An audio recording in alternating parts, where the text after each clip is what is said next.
Today, I want to talk a little bit about sacrifices. So many times we feel that we need to make a certain sacrifice unto God when we have done something wrong. It's not something that we cognitively do based on some scripture. It is something that is just in our hearts. We've done something wrong and then we feel guilty for a while. We basically pay with guilt.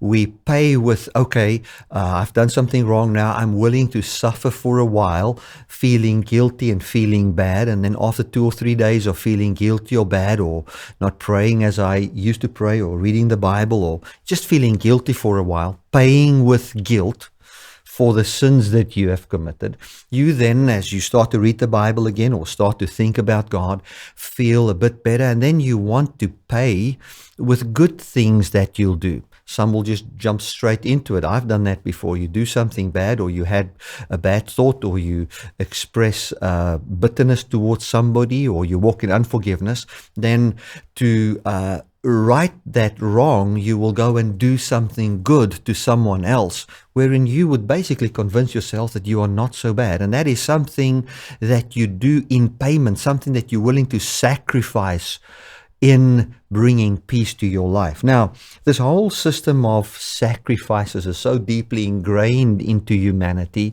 and it has always been. It's something that we need to give of ourselves to have life. And I can go into deep teaching on why it's like that, which I'm not going to do today.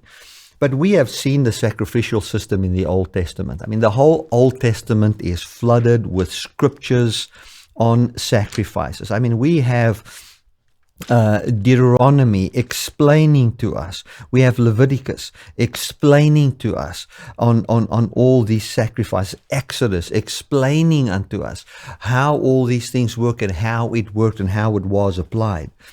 Now, Jesus, when he was a child, when he grew up, we need to understand that he didn't know what his vocation was.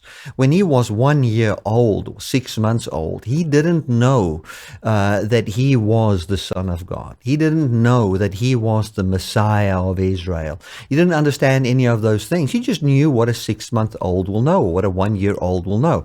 And as he grew up, we now see by the age of 12, he already had a revelation that God was his father. So between the age of, let's say, 2 years old and 12, in between there, he had to have a revelation that God is his father. When you know God is your father, you're going to read scripture not from the perspective of just what you must do, but you're going to read it from the perspective of God being your father. And as he read from that perspective, he got a revelation on the sacrificial systems of the Old Testament. And that revelation he mentioned when he was on the earth, and he said, go and learn what this means. I will rather have mercy than sacrifice. Now that was a major thing for Jews to hear. This was then also recorded in Psalm 40 and then taken up by the Hebrew writer here in Hebrews chapter 10. And I'm going to read from verse 5. It says, wherefore when he comes into the world, he says, sacrifice and offering you would not, but a body have you prepared for me. In burnt offerings and sacrifices for sin, you had no pleasure. Then said I, lo, in the volume of the book it's written of me to do your will, O God. So what Jesus is saying is that the Old Testament sacrificial system could not set people free. It's almost like medicine that doesn't work. It's like using an aspirin to heal a cancer. It is absolutely powerless. It cannot set you free. It's like trying to use Red Bull energy drink to try and fix cancer when you feel weak because of the cancer. It doesn't have the ability. So here it says that God had no pleasure in these sacrifices, talking about the lambs and all those kind of things and the wave offerings and all the sacrifices offering. He had no pleasure in it, for it could not heal man's problems. But he says, God prepared a body for me. Lo, in the volume of the book, it's written of me. In other words, what the Old Testament was actually saying when it came to sacrifices is that it had everything to do with the sacrifice God would make. In other words, what He would prepare for us. You know, when you sacrificed in the Old Testament, you prepared the sacrifice. It had to be done in a certain way. But now it says that the Old Testament wasn't actually talking about what we had to prepare for God. It was talking about what God prepared for man. He prepared a body, talking about the resurrected Jesus now, and this resurrected Jesus is the fullness of the will of God, whereby Jesus does the will of God, which is to save us. So, the Old Testament was not about what we had to sacrifice to God. It was about what God would prepare to save us, to do His will in the earth, which is to save us.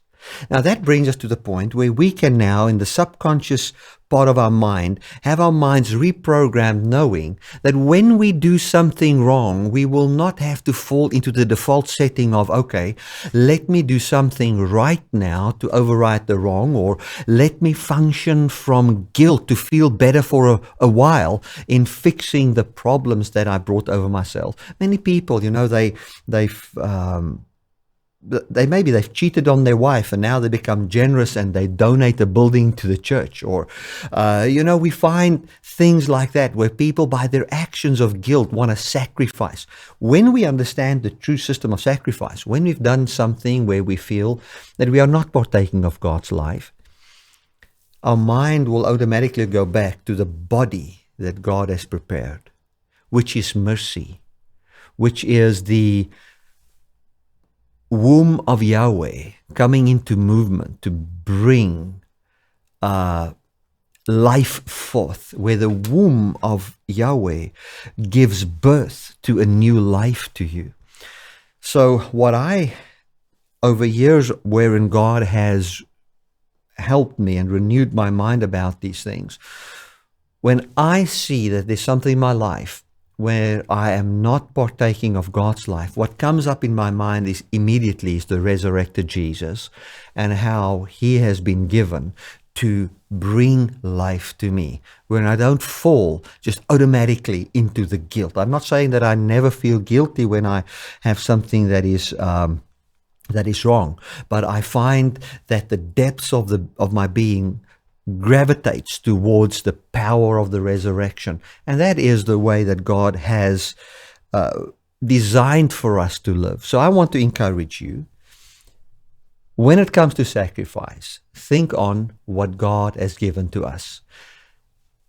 The only lamb that God wanted was not the one we brought. It was the one that He gave. The only sacrifice that God ever wanted was not the one that we must bring. It was the one that He brings to us. And He wants us to eat that sacrifice, to partake in that sacrifice, to take what He's given us. And so He brings life to us. Know that you are deeply loved by God, and let this shape your thinking. God bless.